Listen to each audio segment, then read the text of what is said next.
ebigenda maaso mu nsi obiraba oba obissaako ebirowoozo entalo musisi kawumpuli tolowooza nti birina kye biranga okimanyi nti bayibuli yalagula dda ku buli kintu ekigenda maaso wansi w'enjuba puroguramu manya ebiro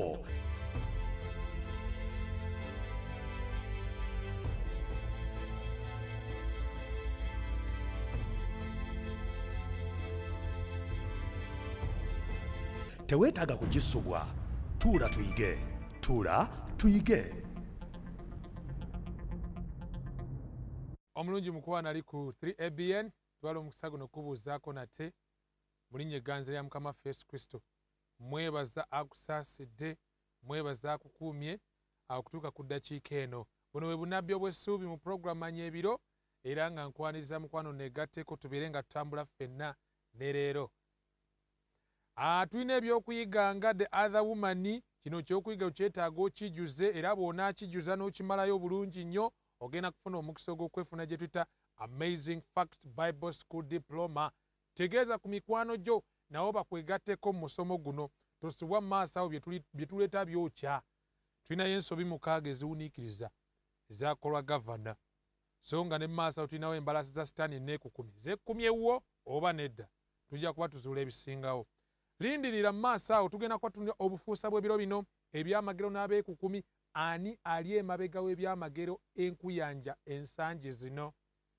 would you want to find out tosubwa mu maaso awo negattako omukwano tewombeke tuweeyo okusaba nga tutandika obubaka bwaffe obwalayiro katonda omuyinza w'ebintu byonna mpayo omutima gwange gy'oli nensaba onnuŋŋamye ebirowoozo amagezi n'omutima ompa amaanyi ge neetaaga okwogera obubaka buno okutegerekeka ate ebiseera bye nnina okukoleramu mbikoleremu bulungi mukwano gwange ali mukulaba essaawa zino muteeka mikono gyo nensaba omwoyo omutukuvu amuyamba otegera obubaka buno n'okumalirira okubutambuliramu mu linnya erya Yesu Kristo mukama waffe amiina ekyokuyiga kyaffe ekyolwaleero nga bwe nze mbategeeza bulijjo mikwano kiriko omutugamba nti ekyama kya Babbulooni zuula malaaya eyamyuka zuula malaaya eyamyuka mu kitabo kyakubikula essula 17 bwe tugenda okuba nga twetegereza olwaleero teweerabira mukwano gwange tuze nga tutunula nti eriyo amakanisa agataka wansi wa mitwalo ena ag'abakristaayo mu nsi yonna sects of Christians globally emitwalo ena n'okusoba kyokka kino kyewuunyisa kuba eriyo Yesu omu alina ne bayibuli ye emu kati oli kyava abuuza ekibuuzo lwaki eriyo amakanisa mangi ag'enjawulo naye ffe abazze basoma olutalo lunene wakati wa Kristo ne Sitaani tukimanyi bulungi nnyo nti eno y'emu ku ngeri Sitaani gy'akozesa okusobola okutabulatabula omanyi Sitaani n'attabula kati akozesa amakanisa mangi okuwuddiisa abantu babeere awo nga alowooza ali ku katuufu naye ng'oluusi ali kafu so Sitaani amakanisa amangi agakozesezza ng'engeri ey'okusobola okwefunza obukristaayo bayiteeka nkutegeeze kino Sitaani tafaayo kyenkanawa ekyamazima gwe kyokkiriza aziro ngaazi mu byokkiriza mulimu obulimba naye oba ng'olina 95% of the truth naye ng'ettaano za bulimba ye agamba kasitooli wange so kikyenjagala okutegeeza nti amakanisa gano amangi enkola ya Sitaani yogateekawo nga mangi omuntu abeere awo ng'alowooza ali ku kituufu naye ng'oluusi ekyamazima ali kafu so mu makanisa gano emitwalo ena kyetuva tuleeta ekibuuzo ekigamba mmeka ezisobola okuba ekkanisa entuufu bayibuli yatuwadde ansa mu Befeso essula 4 olunya olwokuna n'olwokutaano nga lugamba nti omubiri gumu n'omwoyo omu era nga nammwe bwe mwayitibwa mu kusuubira okumu okw'okuyitibwa kwammwe mukama waffe omu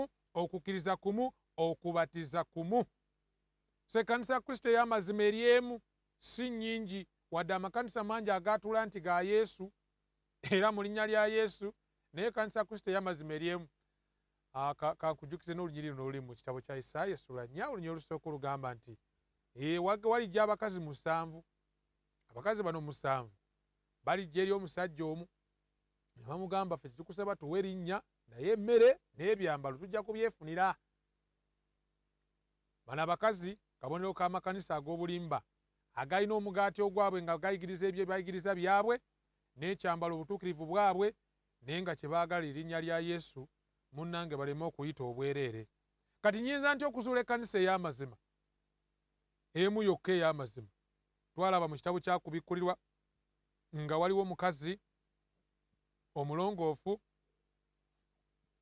n'omukazi ow'obulimba.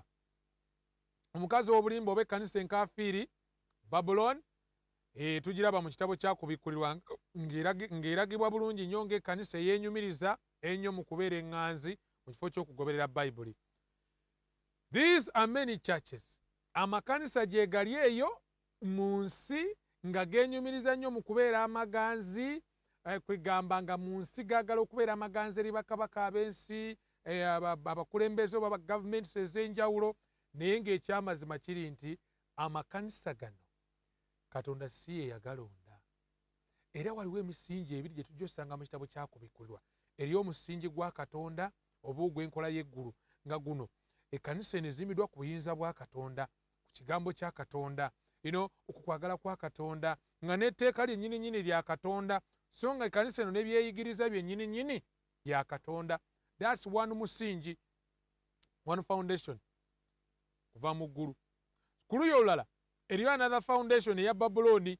Kubikkulirwa 17 nga bwe nakutegeezeza, guno omusingi gwa Babbulooni. Omusingi gwa Babbulooni gwe kutya: buyinza bwa muntu, kigambo kya muntu, ebikolwa bya muntu, etteeka lya muntu, n'obulombolombo bwa muntu. Era ekkanisa bwe zityo Yesu yazoogerako, ezimbidde ku buyinza bw'abantu, kigambo ky'abantu, ebikolwa by'abantu, etteeka ly'abantu, obulombolombo bw'abantu. Yesu azoogerako atya? Makka 7. Naye bansinza bwereere nga bayigiriza amateeka g'abantu nga bye by'okukwata. N'abagamba nti mugaanira ddala bulungi etteeka lya Katonda era mukwate obulombolombo bwammwe. Such churches are there. Era nga tutunulira omukazi ono eyamyuka ekyama kya Babbulooni, ogenda kuzuula amakanisa nkumuliitu olwaleero ekyamazima nga tegali ku mulamwa. Basinziza bwereere, naye ng'obuzibu buli luddawa?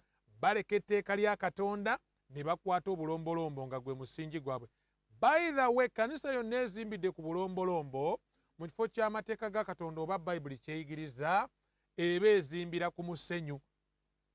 Ate ng'ekkanisa eyo si ndala, ekkanisa eno ey'omukazi owa Kubikkulirwa 17. Oli yasooka twatunulira omukazi owa Kubikkulirwa 12.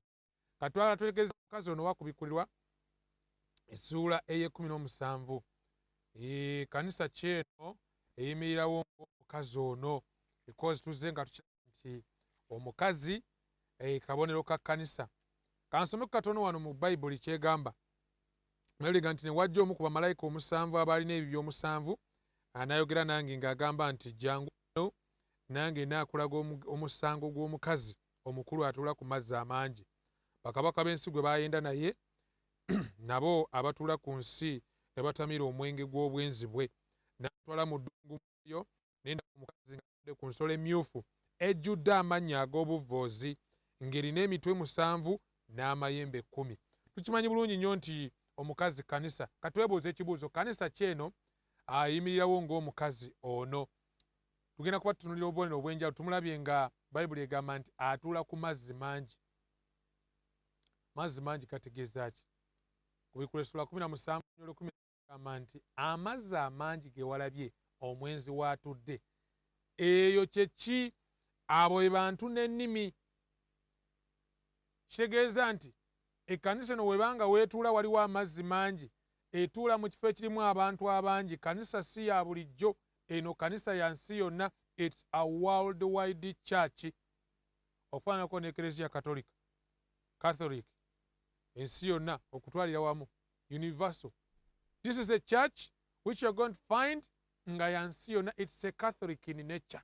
It's universal, ya nsi yonna. Kanisa kankiddemu jjojja okusanga mu nsi yonna. Katwongere ogyetegereza. Tulaba ekkanisa eno nga oba omukazi ono atudde ku nsolo nga ya mitwe 7.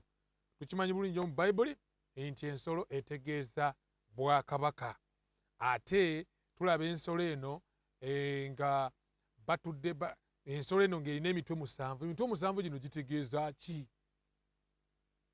Kubanga omukazi atudde ku kanisa, so nga ne kanisa, omukazi ono atudde ku nsolo. Ensolo kwatudde ya mitwe 7. Kati emitwe 7 gino omukazi egiri ku nsolo eno omukazi kwatudde gitegeeza ki? Bayibuli egamba mu kitabo kya Kubikula Essula 17 olunya olw'omwenda lugamba nti wali omwoyo ogulina amagezi, emitwe 7 z'ensozi 7 omukazi zaatuddeko. So emitwe 7 Bayibuli egambye z'ensozi 7, emitwe 7 z'ensozi 7 omukazi ono zaatuddeko. Ekyo tukimanyi bulungi nnyo nga si walala. Ekibuga ekikulu ekya Roman Empire kyazimbibwa ku busozi 7 era gitumanyi nga Vatican. Bulungi nnyo okulaga ki nti omukazi ono oba ekkanisa eno yafuna ekitebe kyayo ng'ekijja luddawa kuva eri Roman Empire eyali yasasika. Ono bwino n'abasajja ba profesa ab'enjawulo bamwogerako. Professor Labianca, professor of history mu University of Rome, agamba nti eri obuwanguzi bw'Abakaisaali wajja Abapontifeesi mu Roma. Constantine we yaleka Roma ekitebe kye yakiwa Omupontifeesi. Abapontifeesi bibandi bapapa. Kanyogereko ku bwino. Stanley's History page 4 agamba atya bapapa beddiza ebifo ebikalu eby'abasenkulu b'ettwale lya Roma nga basikira ekitiibwa kyabwe n'obukulu okuva mu bukaafiiri.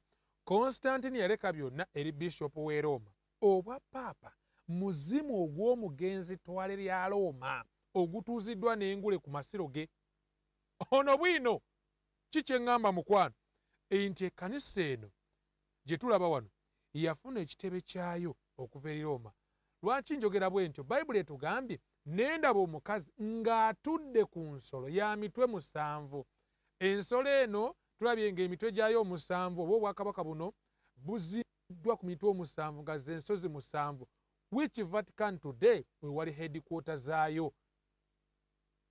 Naye Bayibuli egambye nti emitwe 7 z'ensozi 7 omukazi zaatuddeko oba zaatuulako.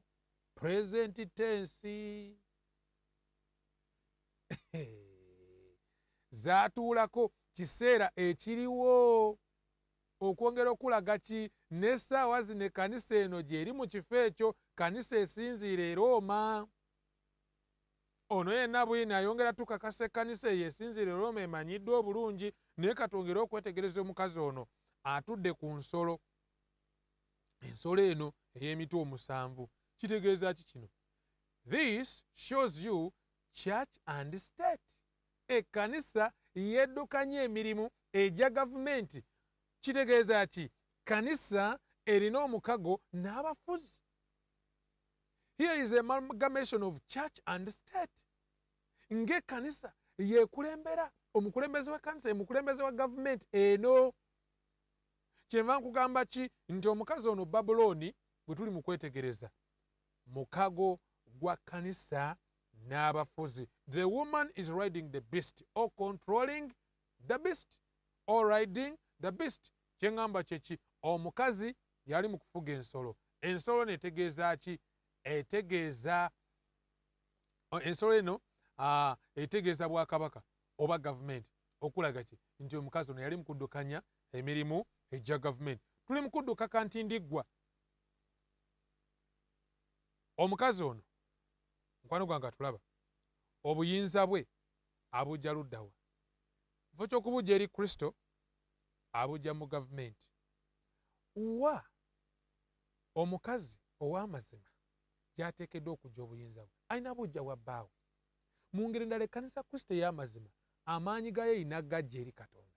Naye singa ekkanisa yonna etandika okubaliga obuyinza n'etandika okubusaka mu zi gavumenti mu kifo ky'okubujja eri Katonda, omanye ekiddirira wabagenda kubalukawo okuyigganya. Kubanga abamu tebajja kusigala ku bwino oyo, bajja gamba ffe nedda tugenda kusigala ku bwino wa Bible tetuyinza genda maaso nakwekkiriranya nga tugezaako kukola omukwano n'ezi gavumenti. By the way, ensonga lwaki omukazi ono bw'omusomako mu kubikula essula 17 olunya olw'omukaaga lugamba n'endaba omukazi oyo ng'atamidde omusaayi gw'abatukuvu n'omusaayi gw'abajulirwa ba Yesu. Bwino omulaba mukwano gwange atamidde kyekimutamiizizza musaayi gw'abatukuvu. Eno nno kanisa eyigganya n'okuyigganya togizanyisa. Is behind the persecution of faithful people of God. Era okuyita mu byafaayo kinnyonnyolwa nti Eklezia Katolika yali emabega w'okufa kw'Abakristaayo abatakka wansi wa bukadde 5. All this wholesome slaughter mu kiseera ekyekizikiza ye gw'obadde okimanyi lwaki abapontifeesi bambala engatto emyufu? Twali ekyokulabirako omupontifeesi ayitibwa eyaliko paapa Benedikiti Benedikito ow'e16 lwaki bambala engatto emyufu? Kankwe ku bwino. Lawrence Cunningham, profesa w'ebyeddiini mu University ya Notre Dame, atwalibwa okuba omukenkufu mu nsonga z'ekikatoliki, atubikkulira eby'omunda lwaki abapontifeesi oba bapaapa bettanira nnyo langi mu neeyisa ne Michel Norris. Agamba atya, langi emyufu ebajjukiza omusaayi gw'ekittabantu oba okuyiwa omusaayi. Kankulage n'engatto ze nnyini ebyambalo bye nnyini ebya paapa aliko ebyamutegekerwa nga agenda okuba nga assibwa ku nnamulondo y'okuba nga yakulembera ekkanisa eno y'Eklezia Katolika mu nsi yonna. Ebyambalo bya paapa omujja byakubaako sikaati y'amasanga ne woolo, stokisi enjeru ne siriivuzi n'amapeesa 33 agalaga emyaka gya Kristo. Kale katweyongereyo.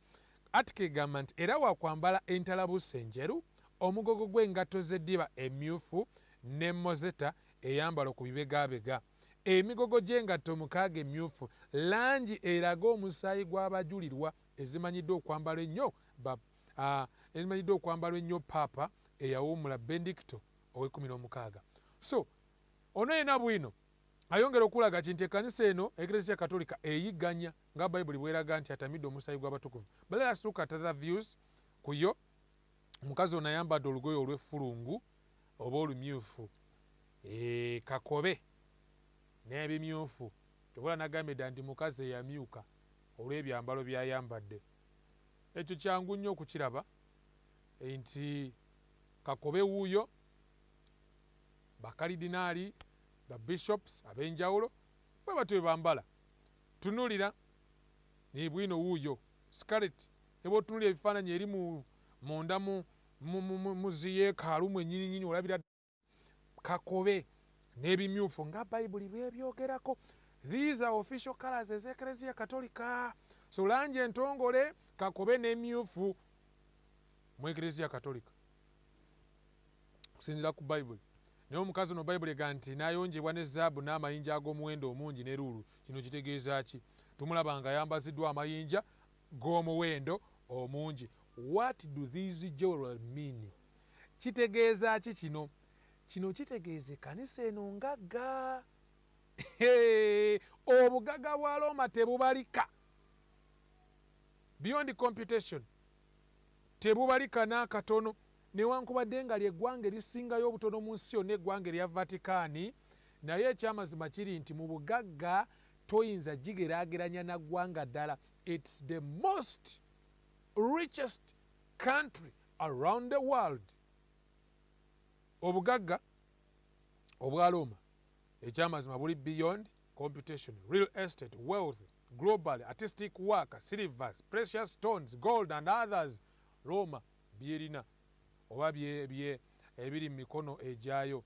Tulaba wano nga mbutuufu ebyambalo bino gyewera loono omungi ate Abakristaayo tetwetaaga mwambala. Bayibuli emwogerako. Bwe batyo n'abakazi beeyonjenga mu byambalo ebisaana n'okukwatibwa ensonyi n'okwegendereza, si kulanganga enviiri ne zaabu ne luulu oba engoye ez'omuwendo omungi. Timoseewo ekyokubiri essuula ey'omwenda. Timoseewo ekisooka essula 2 olunyiriro lw'omwenda lulaga bulungi nnyo.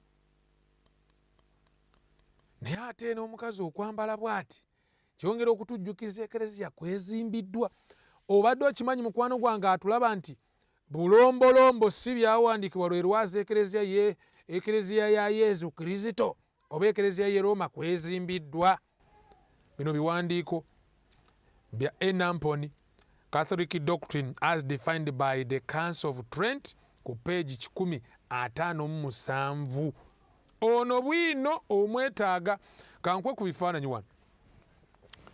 Kino kifaananyi kiri artistic nnyo.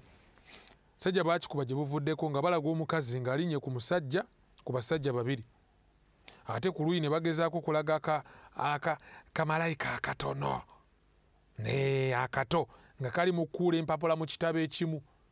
Who is this woman alinnye ku basajja bana babiri abamanyi ebyafaayo embiranye ebadde wakati w'abasajja abakristu oba abakatuliki n'abaprotestanti? Wano baali bakulaga ki? Nti omukazi ono ekereziya katolika alinnye ku baprotestanti abadde bagezaako omwewaanirako. Era naka kaani kano nkalaba kamalayika akatono kali mu kkuula mpapula. Kakuula mu ki? Mu kitabo ki?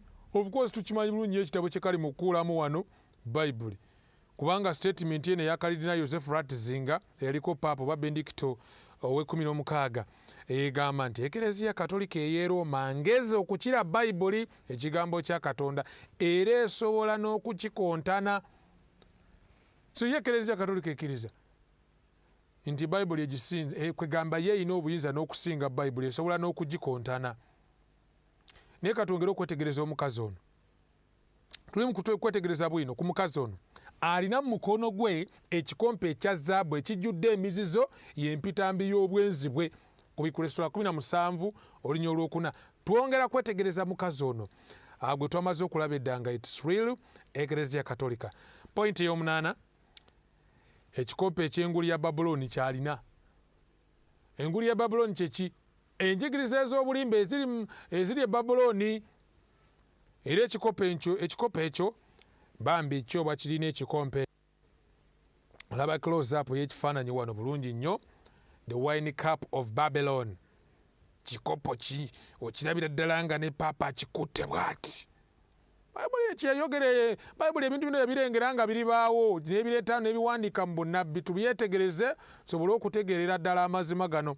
Ne ku binusu olengera kati wano omukazi ali ku kinusu eky'e Vatikaani ng'akutte mu ngalo ze ekikompe nga kungulu waggulu waliwo enjuba, akabonero akalaga nti bo basinziza ddala njuba.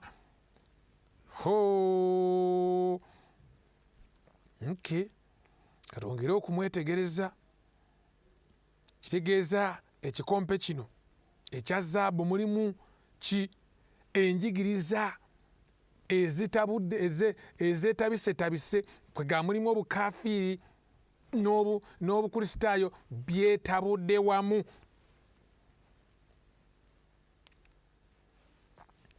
Era abamu batera okubuuza nti naye enjigiriza ez'abakafiiri zajja zitya ziyingire mu bukristaayo? Njagala kubikkulira kino mukwano gwa kuva mu statement ez'omu ku basajja abajjukirwa ennyo mu ekereziya ayitibwa Cardinal John Henry Newman mu katabo ke Development of Christian Doctrine. Alaga nti enjigiriza ze tulaba olwaleero ez'obulimba eziri mu ekereziya katolika ne makanisa agakuuma Sande amalala zaava mu bukafiiri. Tugambye Eusebio nti Constantine okusobola okugattaganya eddiini empya ne ku bukafiiri yayingizaamu endabika yonna ey'okungulu gye baali bamanyidde mu ddiini yaabwe ey'ekikafiiri. Enkozesa yaziyeekaalu emponge eri abatukuvu ab'enjawulo, obubaane, emisubbaawa, amazzi amatukuvu, ebitambiro, empeta mu bufumbo, okukyukira ebuvanjuba, ebifaananyi byonna bisibuka mu bukafiiri era birongoosebwa ku kukkirizibwa mu ekereziya. Ono bwino katweyongereyo mu katabo Church History Century 2 chapter ey'okubiri section ey'omusanvu. Obukristaayo bwafuuka eddiini ebangiddwawo mu ttwale lya Roma era ne butwala ekifo ky'obukafiiri. Obukristaayo nga bwe bwaliwo mu biro by'ekizikiza buyinza okuyitibwa obukafiiri obubatize baptized paganism. Ate nga mu bakafiiri waliyo okusinza ebifaananyi okusinza bakatonda. Kati nga katonda kyennyanja, Dagoni, ow'abasajja bali Abafirisuuti, Ekyabalamuzi essula 16 olunyiriri lwa 23 ne Samwiri ekisooka essula 5 olunyiriri olwokubiri otuukira ddala ku lunyiriri olw'omusanvu, ebyomirembe ekisooka essula 10 olunyiriri olw'ekkumi. Olengera nga n'okusinza kuno okwaba katonda bano kati nga katonda kyennyanja ogenda okulaba nga era kwekiiseemu mu makanisa mu Ekereziya Katolika. Olaba n'engule bakayidinaali bano ze bambala, bapaapa ze bambala nga zisikayo ekifaananyi ekyo. Kale katukomewo ku kikompe ekya zaabu kitwalabye dda nga kiraga obutamiivu bw'enjigiriza ez'obulimba. Wano wentuuse mukwano, ekkanisa yo bw'eba eyina emu ku njigiriza ze tunaatera okutunuulira, manya ekkanisa yo gy'olimu oli mu kkanisa gye bayita Babbulooni. Oli mu Babbulooni. Twala ekyokulabirako, ekkanisa yo bw'ebanga mu kifo ky'okubatiza n'okunnyika nga Yesu bwe yabatizibwa, bo bakumansira bumansizi mazzi, oba omuntu bamubatiza teyeesaliddeyo kati ng'omwana omuto nga bamubatiza mwana muto, eyo manya oli mu Babbulooni. Ku lwaki? Engeri ya Bibuli ey'okubatiza eraga okufa, okuziikibwa n'okuzuukira kwa Kristo. Kati omuntu babanga bakumansiddeko mazzi oba kuyiyeeko mazzi, oli teweesaliddeyo kati ng'omwana omuto, omanya bumanya you are in Babylon. So okumansiranga okuggyeko ekkanisa gy'olimu bw'ebanga basinza bifaananyi obanga basinza ebifaananyi, kubanga okusinza ebifaananyi kwali nnyo mu bakaafiiri, eyo manya bumanya nti oli mu Babbulooni. Twala ekyokulabirako ng'okusinza ebifaananyi ng'ebya Maliya, manya Biikira Maliya. Kuba kati Biikira Maliya, for example, let's talk about Biikira Maliya. Abasinga gwe bamanyi mu kanisa y'Ekereziya Katolika, Biikira Maliya eryo linnya lye baaleeta kungulu, naye nga munda abakaafiri bo balina katonda we gwe bayitanga Ashtoreth, Queen of Heaven, katonda w'abasajja Abayonaani. Kati baamuwa erinnya eppya erya Mary mbu Queen of Heaven. Kati abantu balowooza they are worshiping Biikira Maliya, maama wa Yesu oba nnyina Yesu, naye nga bali mu kusinzaani Ashtoreth, Queen of Heaven, goddess of the Greeks. So bw'obanga oli mu kanisa engeri mu kusinza ebifaananyi nga ekya Biikira Maliya, twala ekifaananyi nga ekiyitibwa of course bakiyita ekya St. Peter. Kwega abantu bajja ne bakinuuna, olabira ddala ne ku mutwe gwe kuliko nimbus gundi eyo akalinga akasiisira ku mutwe, okwongera okulagaani gwe basinza nti basinza njuba ku St. Peter's Cathedral. Kwegamba ono yali Jupiter, katonda w'abasajja Abaloma, ne bamuwa erinnya eppya erya St. Peter. Kati abantu balowooza basinza mutukuvu Peetero naye nga bali mu kusinza Jupiter, katonda w'Abaloma abakafeeri. Simanyi oba okiraba, era bambi nze ngenda n'ensaasira ne ŋŋamba maama bano abasisita omanyi nze mbaagala nnyo, bandabikira bulungi bawombeefu, ne bambi n'obazanga nga bali mu kunuuna ekigere kya St. Peter mbu St. Peter. Ojja okunywegera omwana wa Katonda Yesu Kristo nga Zabbuli ey'okubiri olunya olw'ekkumi bwe lulaga. Era sijja kuba kwe kuyita mu kusinza ebifaananyi, Roome wabizza 10,000 okuva eri Yesu. Ku lwaki? Etteeka eryokubiri mu Bayibuli mu mateeka 10 ligamba teweekoleranga ekifaananyi ekyole, tobivuunamiranga ebyo so tobiweerezanga. Lwaki njegwedde bino byonna? Okusinza ebifaananyi bw'obanga oli mu kkanisa esinza ebifaananyi, my brother, mukwano gwange, oli mu Babbulooni. Kati ate waliwo n'omuze omulala oba enjigiriza y'obufere endala ey'okutukuza Sande. Eno eri much more paramount than any other. Ojja gisanga nga kyenkana buli kanisa egirina. Era ekkanisa gy'olimu mukwano bw'ebanga etukuza Sande nga basinza ebifaananyi, get to know oli mu Babbulooni. Ku lwaki? Mu katabo The Catholic World peegi 89 omuwandiisi agamba bw'ati: enjuba ye yali katonda w'oku ntiko mu bukaafiiri, era ekkanisa Ekereziya y'e Roma yandirabise ng'egamba tukuze erinnya eryo ekkadde Sande, olunaku lw'enjuba. Wuliriza, Sande yakusigala ng'ekuumibwa ng'etukuzibwa. Kyokka nga Sande nkaafiiri eyawongebwa eri Baluda Katonda njuba yafuuka Sande enkristaayo mwe ntukuvu eri Yesu. Of course bakimanyi bulungi nnyo mikwano gyaffe ab'enjawulo abawumula ku Sande bavaayo ne bakyatula nti bo buyinza bwabwe ng'ekereziya okukyusa okuva ku Saturday okudda ku Sande. Kanyongera okusomera bwino ono mu katabo kayitibwa The Catholic Record Septemba 17 1893. Sande tezimbiddwa ku byawandiikibwa, ekyo kituufu. Toyinza ssanga wadde olunyiriri mu Bayibuli oba mu ssettale ogulagira okutukuza Sande. Naye ku bulombolombo era mu ngeri enjawufu ya kitongole kya Bukatuliki oba kya Bukatoliki. Kankusomero ne statement endala eno ya The Catholic Mirror December 23 1893. Cardinal Gibbons agamba bw'ati: endowooza era n'okutegeera byoleka okukkiriza ekimu oba ekirala ku byombiriri, okuba omuprotestanti n'otukuza Saturday, oba okubeera omukatoliki n'otukuza Sande. Okwekkiriranya tekusoboka. You are either Seventh Adventist, eriyo Protestant, oba oli mukatoliki ng'owumula ku Sande. So obeera mu kanisa yonna eyo mukwano gwange ng'ewumula ku Sande oli mu Babbulooni. Kankusomera statement endala wano nga nva ku nsonga eno.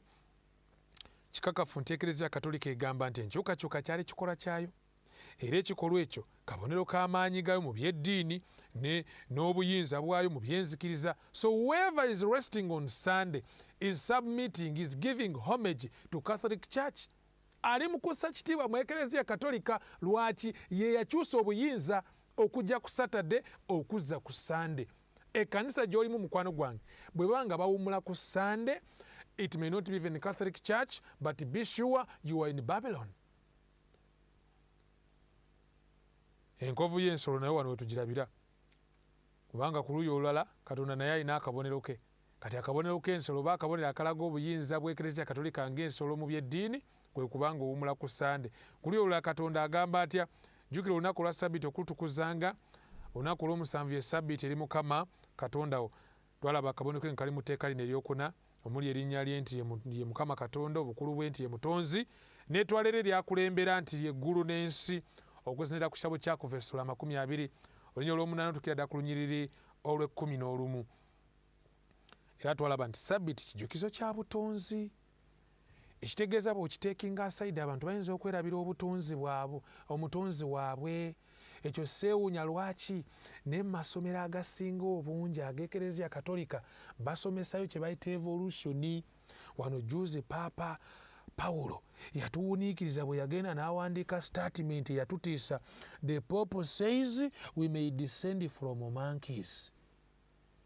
The Pope and Darwin. Times of November 1996. Bino biwandiiko byemabegako. Kansembeze statement eno mu lulimi lwaffe Oluganda. Paapa agamba tuyinza okuva mu nkima. Ekintu abaguze kye batandikiriza ate nze sikyewuunya Paapa bw'aba akyogedde bw'atyo. Ku lwaki bo bakkiriza bawumula ku Sande olunaku olutaliddwa kijjukizo kya butonzi. Era yeno y'emu ku ngeri y'Eklezia zeeyiseemu okulaba ng'egezaako siimula ekifaananyi kya Katonda mu mitwe gy'abantu. Ebeerabiza ekijjukizo kya Katonda nga ye Ssabbiiti olunaku olw'omusanvu, laba gyewunzikidde luddawa mu kumatiza abantu nti oyinza n'okuba nga wava mu nkima. Mu kiseera nga kino Katonda aleeta obubaka obugamba nti mutye Katonda muwe ekitiibwa kubanga ekiseera ky'omusango ekituuse. Mumusinze eyakola eggulu n'ensi, ennyanja n'ensolo z'amazzi. Nze awo Paapa tetukkaanya, saava mu nkima. Zinakolebwa mu kifaananyi kya Katonda.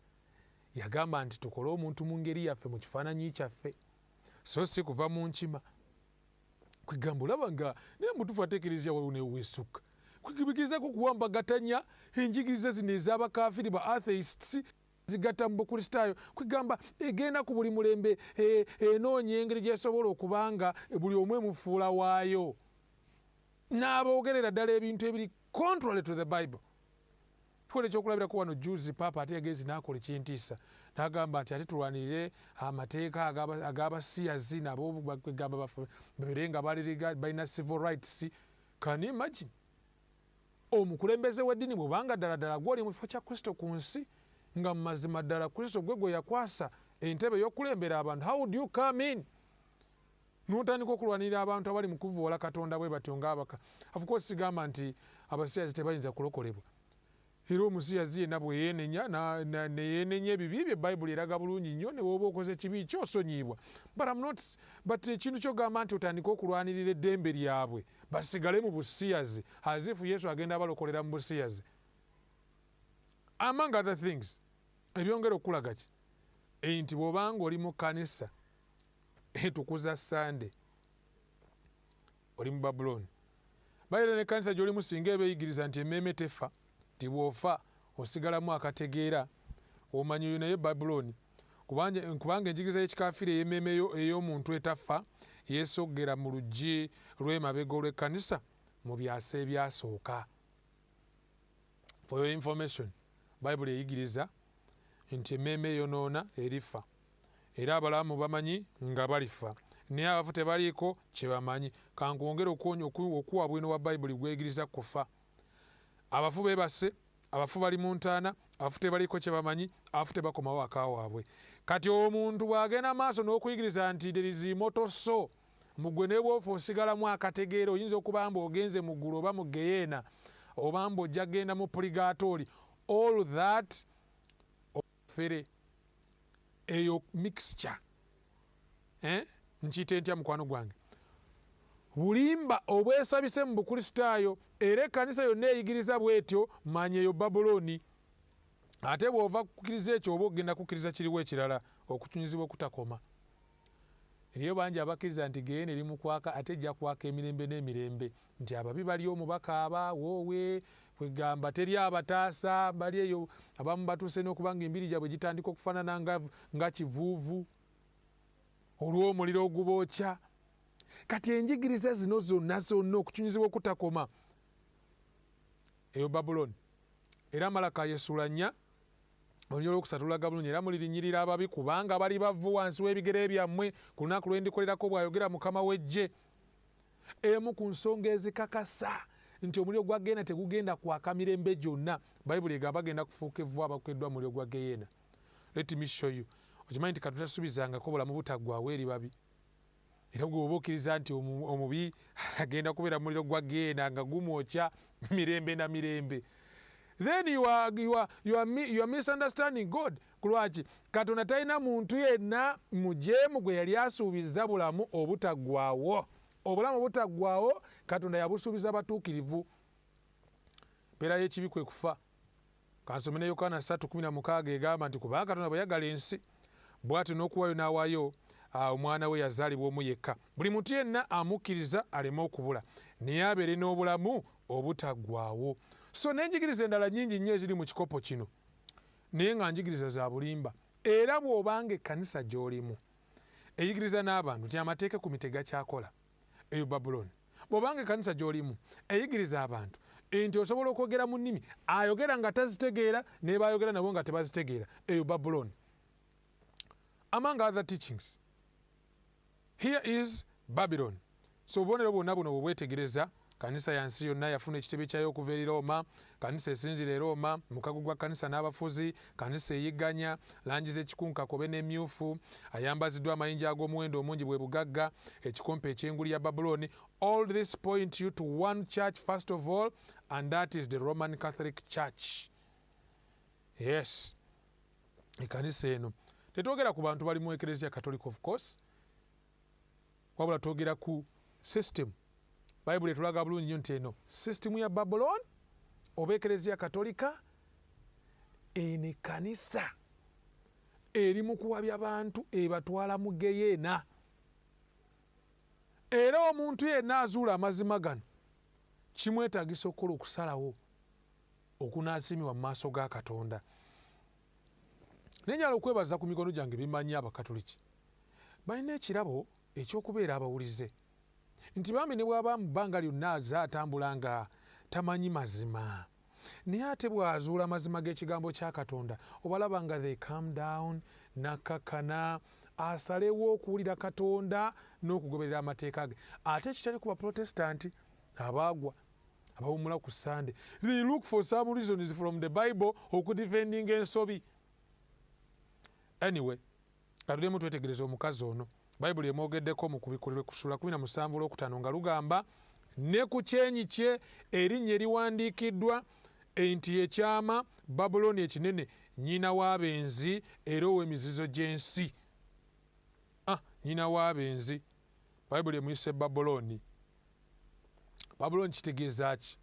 Kosa okuva eri mu kitabo kya Lubereberye ssula 11 ojja kulaba nga Babbulooni kitegeeza okuzaabuzibwa oba okutabulwatabulwa. Confusion, Babel, babbling, kuboja, okujoboja. Ne bana aboogera mu nnimi tubalaba nga ancestry yaabwe eri awo. Era nagambidde nti enjigiriza ezo zikontana ne Bible. Bible zeyita doctrines of devils. Singa oli mu kkanisa eyigirizeemu ku zo manya oli kitundu ku makanisa gano aga Babbulooni. Naye Bible emulaze omukazi ono nga maama w'abamalaaya. Kitegeeza ekkanisa eno maama naye erina ne bawala be oba abamalaaya bano. Kati bamalaaya bano be baliwa?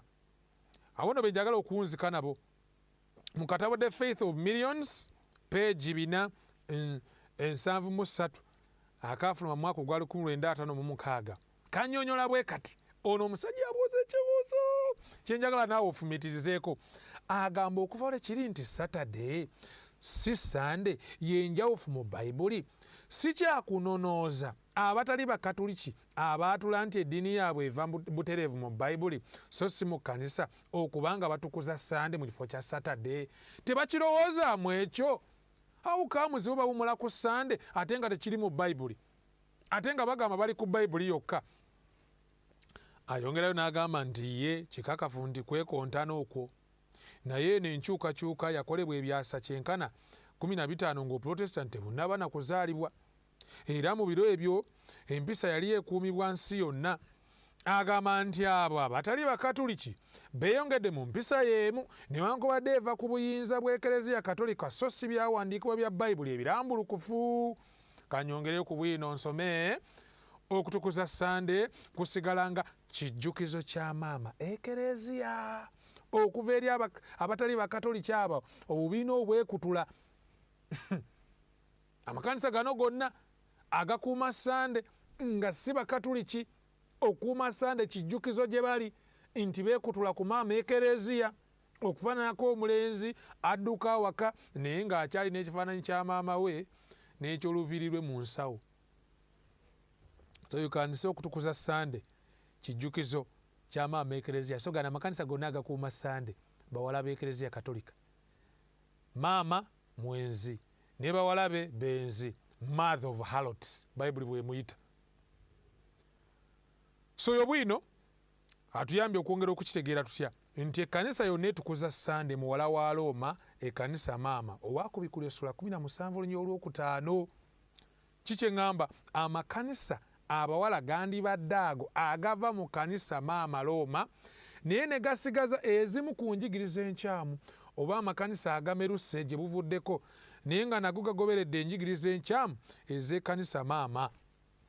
Here is the picture of the mother of harlots oba harlots zino amakanisa gano.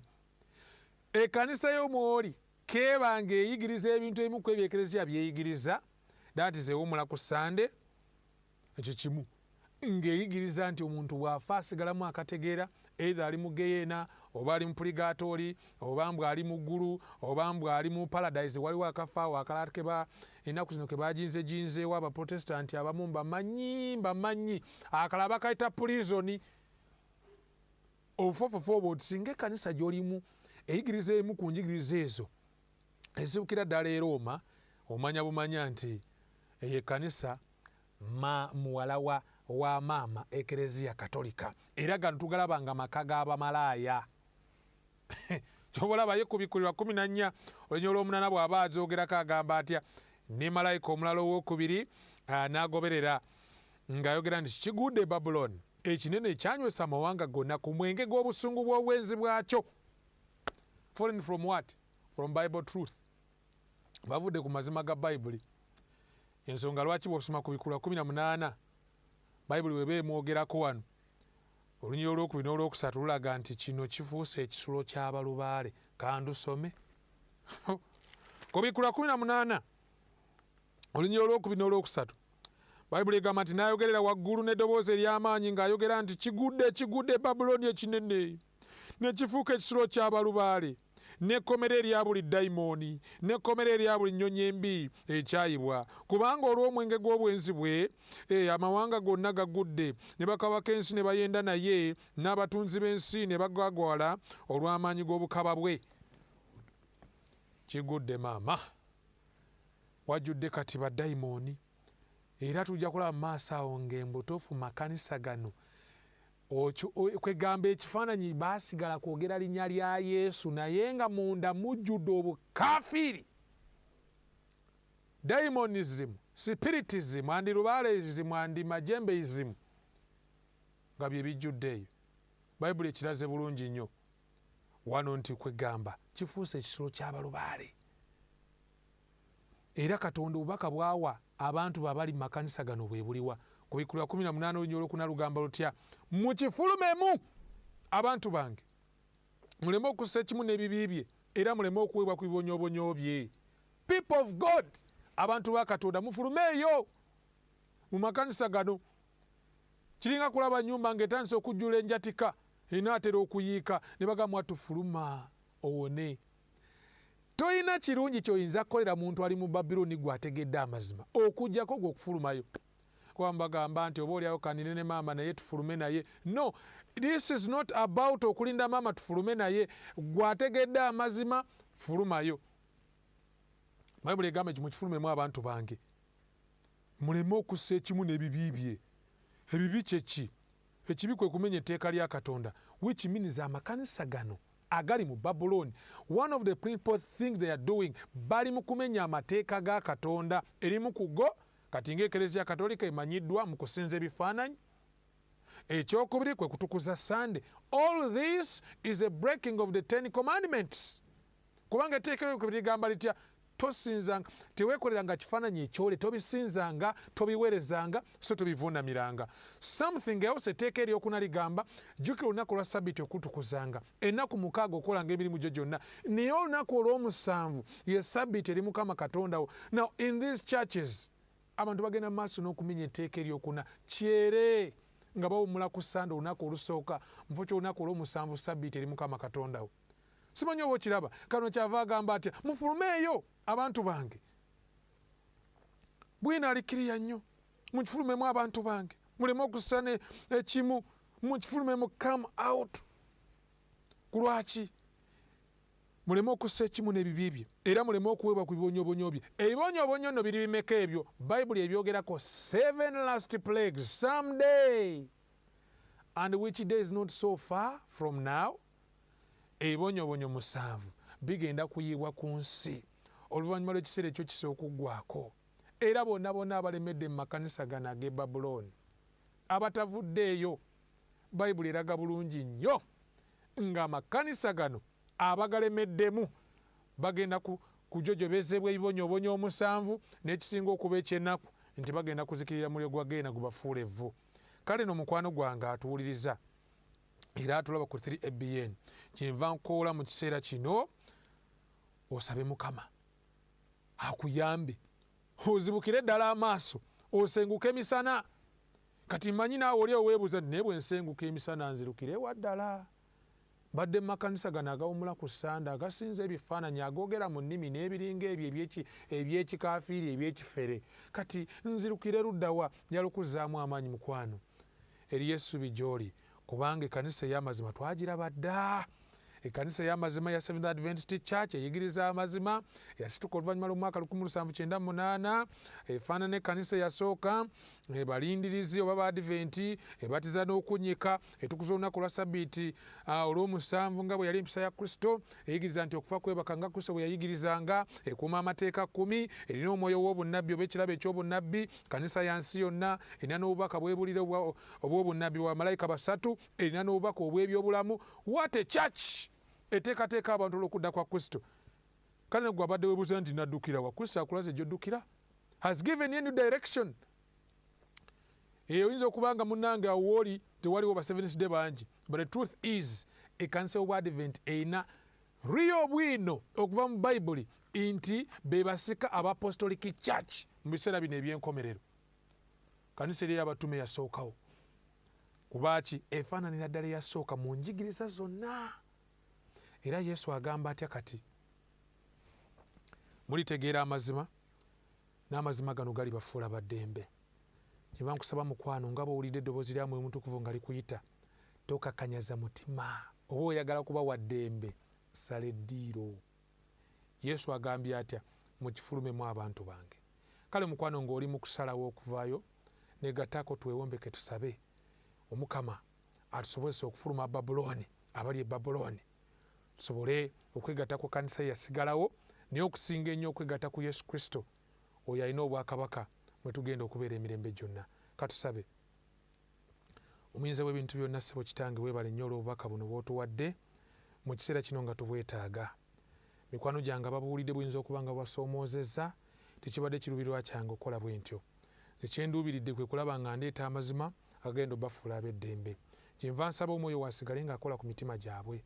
Waliwo Oluganda essaawa zino ng'azitowereddwa, bubaka bumuzitoweredde. Mukama muteeka mikono gyo. Ne nsaba Omwoyo waamuwanirire mu kiseera kino, era amuyambe osala eddiiro ave mu Babbulooni, yegatte ku kanisa yasigalawo, yegatte ku mwana wo Yesu amazima agamufuula ow'eddembe. Ssebo Kitange, neeyanziza nnyo kuba okusaba kuno okuwulidde, era nkwebaza kubanga okwanukudde, mu linnya erya Yesu Kristo Mukama waffe, amiina.